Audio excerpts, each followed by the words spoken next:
오늘 말씀은 에스겔 45장 1절부터 17절까지의 말씀입니다.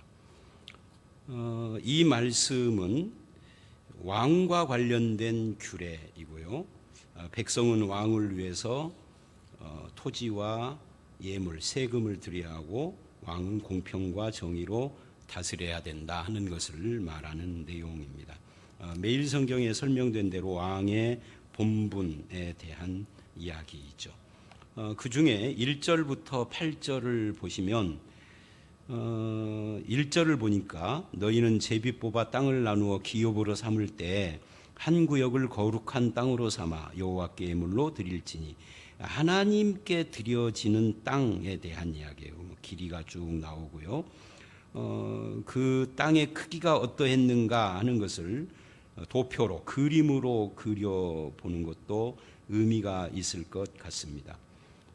그런데 이것은 이제 실제의 땅이라기보다는 하나님께서 새롭게 회복하실 이스라엘의 어떤 기준 같은 것을 보여주는 겁니다. 그래서 1절로 8절은 금방 읽은 것처럼 먼저 하나님께 드릴, 예물로 드릴 땅을 구별하게 하시죠. 거기는 하나님의 처소인 성소가 있고, 그리고 제사장과 레위인들을 위한 땅이 있습니다. 그 레위인을 위한 땅과 사독 자손을 위한 땅, 이렇게 나누어져 있죠. 그것이 1만 척, 1만 척, 2만 5천 척, 가로 세로. 그러니까 가로 세로가 각각 2만 5천 척씩 되는데, 성소를 놓고 위쪽으로는 레위인을 위한 땅이 있고, 밑으로는 사독 자손을 위한 땅이 있어요. 그리고 그 밑으로는 경작지가 있고 성읍이 있고 또 경작지가 있고 이렇게 되어있습니다. 그래서 이것을 이스라엘의 지도를 놓고 보면은 사실 예루살렘 범위를 훨씬 넘어가요. 그래서 서쪽으로는 지중해, 동쪽으로는 요단까지를 다 포함하고 그렇게 굉장히 큰 구역을 만드는데, 거기에 이제 하나님을 위한 처소로 성소, 제사장과 레위 사람이 거주할 땅, 그리고 성읍의 공동 재산으로 삼을 땅, 6절에 보니까 구별한 거룩한 구역 옆에 너비는 5천 척을, 길이는 2만 5천 척을 측량하여 성읍의 기지로 삼아 이스라엘 온 족속에게 돌려라, 이렇게 이야기를 하는 그런 내용이 나오죠. 그리고 그 땅으로부터 동서 국경까지 이제 이 측량한 땅 이외에 나머지 지중해 쪽으로, 그리고 요단 쪽으로, 양옆으로 동서로는 왕의 땅으로 왕에게 드려요. 국경까지. 그리고 이제 나머지 이걸 이제 그림으로 지도를 놓고 보면은 이스라엘의 한 가운데를 뚝 잘라 가지고 그렇게 지금 표현을 한 겁니다. 그리고 나머지 이제 북쪽과 남쪽으로 이스라엘 각 지파별로 나누게 하시죠. 이거는 우리에게 땅이 하나님께 속한 것이다 하는 것을 보여주고, 하나님의 뜻을 따라서 나누어 준다 하는 것을 말을 하고 있습니다. 그래서 하나님 중심의 삶을 지금 요구하는 거예요, 이스라엘에게. 사실 이스라엘이 포로에서 돌아오면은 12지파가 완전히 회복되는 건 아닙니다. 10지파는 아수르에게 망해가지고 흔적도 없이 사라졌어요. 유다와 베냐민과 레위 지파, 그리고 그 외에 느디님 사람들이라든지 솔로몬의 신하라든지 이런 사람들이 돌아오는 건데, 근데 이스라엘을 마치 12지파가 있는 것처럼 그렇게 하는 것은, 분배를 땅을 하는 것은 이게 사실은 실제의 이야기라기보다는 사실 상징적인 뜻을 가지고 있다 하는 것을 의미하는 겁니다. 그래서 이 결국 1절로 8절 말씀은 이 땅 분배에 있어서 하나님 중심이어야 한다 하는 것을 말하고 있는 거죠.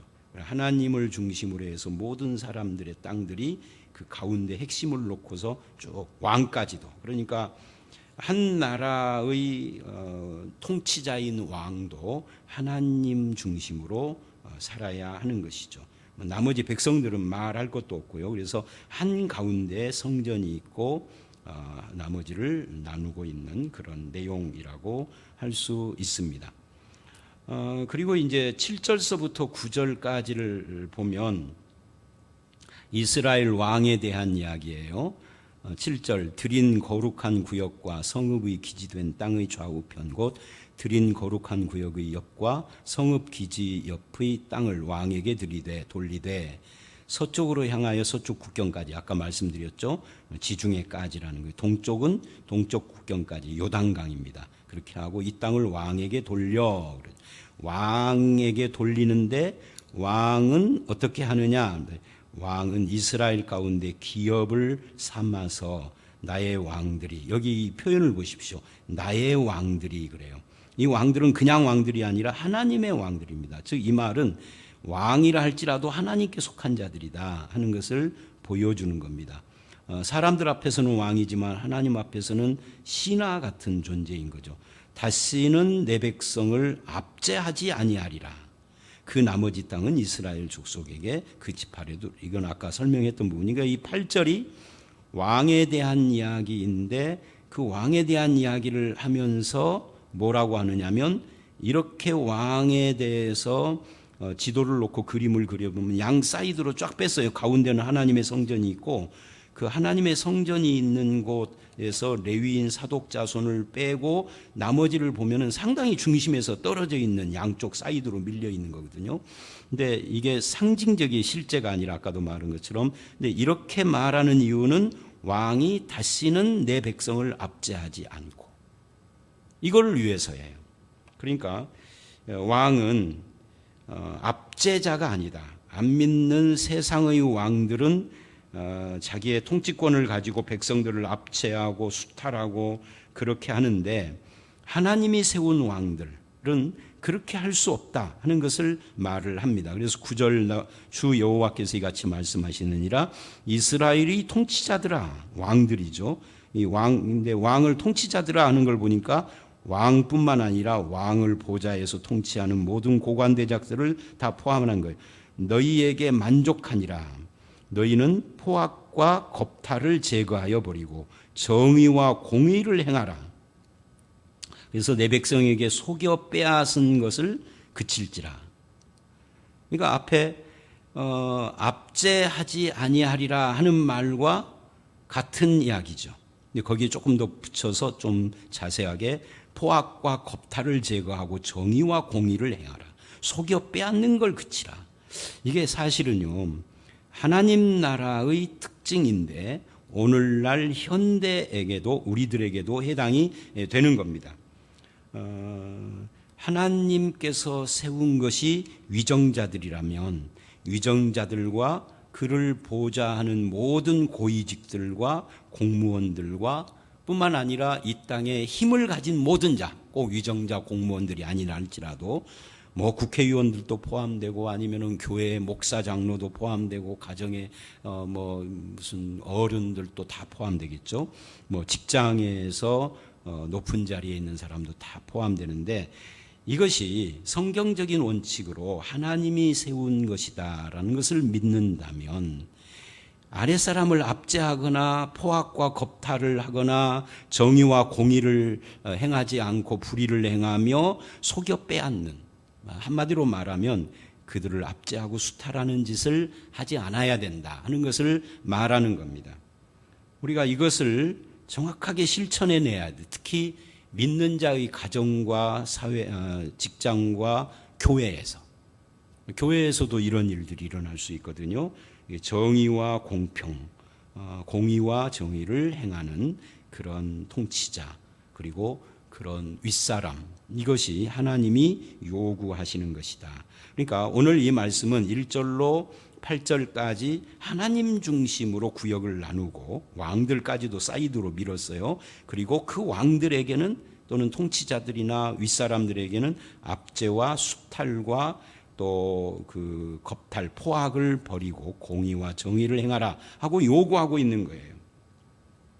그 다음에 10절서부터 14절을 보면 너희는 공정한 저울과 공정한 예바와 공정한 밭을 쓸지라 그래요. 여기 공정한 그래요. 뭐 저울, 예바, 밭 이건 다 어떤 물건을 재는 도구들입니다. 단위들이고요. 곡식의 양을 재는 단위가 에바고요. 액체의 양을 재는 것이 밭이고 고체 및 액체를 재는 것이 호멜이고 그렇습니다. 그래서 11절에 그 에바와 밭은 그 용량을 동일하게 하되 호멜의 용량을 따라 밭은 10분의 1 호멜을 담게 하고 에바도 10분의 1 호멜을 담게 하라. 그래서 이 에바, 밭, 호멜 이것이 다 용량을 재는 단위들이다는 것을 보여주는데 우리는 이제 얼핏 이렇게 와 닿지는 않죠. 우리나라는 뭐 돼, 말 뭐 이런 걸로 옛날에는 제곡을 했는데 그거 유사한 겁니다. 근데 그게 중요한 것이 아니라 공정해야 한다 하는 것을 강조하는 거예요. 그러니까 이 공정이라는 말은 앞에 8, 9절에서 말한 압제하지 않고 정의와 공의와 포악과 겁탈과 수탈을 그치는 이것의 구체적인 실천을 말하는 겁니다. 그러니까 물건을 잴 때, 용량을 잴 때 저울을 속이는 행위, 이것이 가장 빈번하게 일어나는 압제와 탈취의 수단이기 때문에 그렇습니다. 이건 이제 오늘날 현대에 오면은 더 이상 에바나 밭이나 호멜이나 우리나라 말이나 되나 되박 같은 걸 사용하지 않지만 다른 형태로 이것이 나타나는 거죠. 그래서 남을 속이고 특히 권력이나 힘을 이용해서 남을 속이고 수탈하고 빼앗는 일들을 하지 않아야 된다. 이게 힘 있는 사람이 자기의 재물을 늘리기 위하여서 불공평하고 부정의한 세상을 만들어 간다는 것은 하나님 앞에 심판받을 일이다. 근데 문제는 이런 거예요. 통치자들이나 힘 있는 자들의 그런 모습을 비판하는 나는 또 내 자리에서 다른 형태로 불의하고 불공평한 짓을 저지르고 있죠. 그래서 예를 들면 사회 정의를 부르짖으면서 자기는 성추행을 하고 있다든지 권력을 가지고 이번에 오거돈 부산시장 같은 경우는 민주당 출신이잖아요. 그러니까 사회 정의를 부르짖는 당이에요. 근데 알고 보니까 계속 여직원들 성추행을, 성추행이 성폭행은 아닙니다. 어깨동무만 해도 성추행이고 야한 농담만 해도 성추행이죠. 근데 어쨌든 간에 근데 그 사람이 부산 그 수영로교회 집사래요.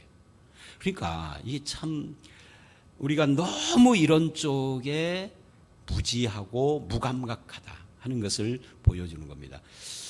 이건 목사도 마찬가지죠. 그래서 이런 면에서 불공평하고 압제하고 속여 뺏고 하는 것이 남의 문제가 아니다.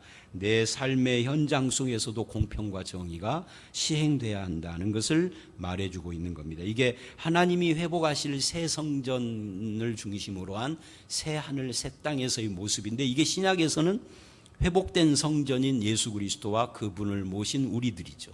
우리들의 삶 속에 이런 것이 적용이 돼야 한다는 것을 보여주는 거예요. 그 다음에 이제 이게 14절까지 쭉 그래요.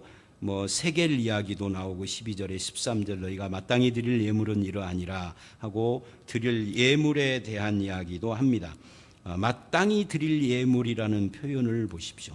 성도는 자기가 찾아야 할 권리에 대해서는 민감한데 자기가 마땅히 드릴 즉 의무에 대해서 둔감한 자가 되면은 안 되겠죠. 이런 이야기를 15절로 17절에서도 계속합니다. 백성에게는 예물 드릴 의무가 있고 왕은 각종 재물을 제공할 의무가 있다. 그래서 우리가 이 마땅히 해야 할 일들이라고 하는 이 의무를 저버리면은 안 된다 하는 것을 보여주는 내용들입니다. 감사할 것을 감사하고 드려야 할 것을 드리고 해야 할 것을 하고 그러면서 물론 권리도 물론 찾고 신약으로 오면은 내 권리 찾는 것보다 더 우선해야 할 것이 바로 의무입니다. 특히 하나님 사랑, 형제 사랑의 의무. 이런 부분에 있어서 우리는 교회와 가정과 직장과 사회 속에서 권리만 찾지 의무는 등한시하는 그런 삶을 살고 있지는 않는가 하는 것도 살펴봐야 합니다. 성도는 권리와 의무를 다 같이 감당을 해야 하는데 권리 쪽보다는 의무 쪽을 더 신경을 써야 하겠죠. 의무와 권리입니다. 이것이 오늘 본문의 이야기입니다. 왕은 왕으로서의 의무가 있고 백성은 백성으로서의 의무가 있다 하는 것을 보여주는 그런 내용이죠. 다시 정리를 하면 오늘 본문은 하나님 중심으로 시작을 합니다. 여호와께 예물로 드릴 구역을 먼저 정하고 한 구역을 그리고 나서 나머지 제사장이나 백성이나 왕은 그 나머지 땅들로 점점 특히 왕이 제일 먼 쪽으로 가고 백성들이 더 멀리 이렇게 떨어지는데 하나님 중심이라는 거. 그런 다음에 왕에게 요구하는 것이 무엇인가?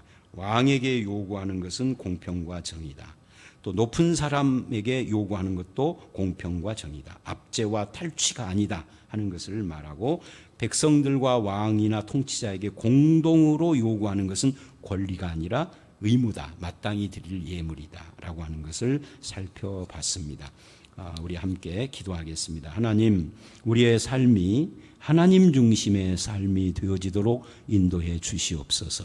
우리의 시간도 주님을 위하여 떼어놓게 하시고 우리의 소유도 하나님의 것임을 고백하게 하시고 우리의 삶도 주님 중심으로 살아가는 것이 참된 축복임을 깨닫고 고백하며 실천하게 하여 주시옵소서. 혹시 나에게 주신 하나님이 주신 권세가 있고 힘이 있고 물질이 있고 지위가 있습니까? 이것을 공평과 정의로 시행하게 하여 주시옵소서. 내가 아무리 높은 자리에 있어도 내 위에 만왕의 왕이신 하나님이 있다는 것을 깨닫게 하시고 내가 하나님의 종임을 고백하고 압제보다는 공의로 공평으로 사람들을 대하도록 인도하여 주시옵소서. 속여 빼앗는 어리석은 짓을 하지 않게 하시고 모든 높은 자나 낮은 자나 모든 주의 백성들이 공정하고 공평하며 정직하고 사랑으로 사람들을 대하며 마땅히 찾아야 할 권리만이 아니라 의무도 잘 행할 수 있는 삶을 살아감으로써 교회가 평안하고 성도의 삶이 안정되고 국가가 평안한 그런 국가와 가정과 교회를 이루는데 앞장서도록 우리를 인도해 주시옵소서. 예수님 이름으로 기도드려 싸움나이다. 아멘.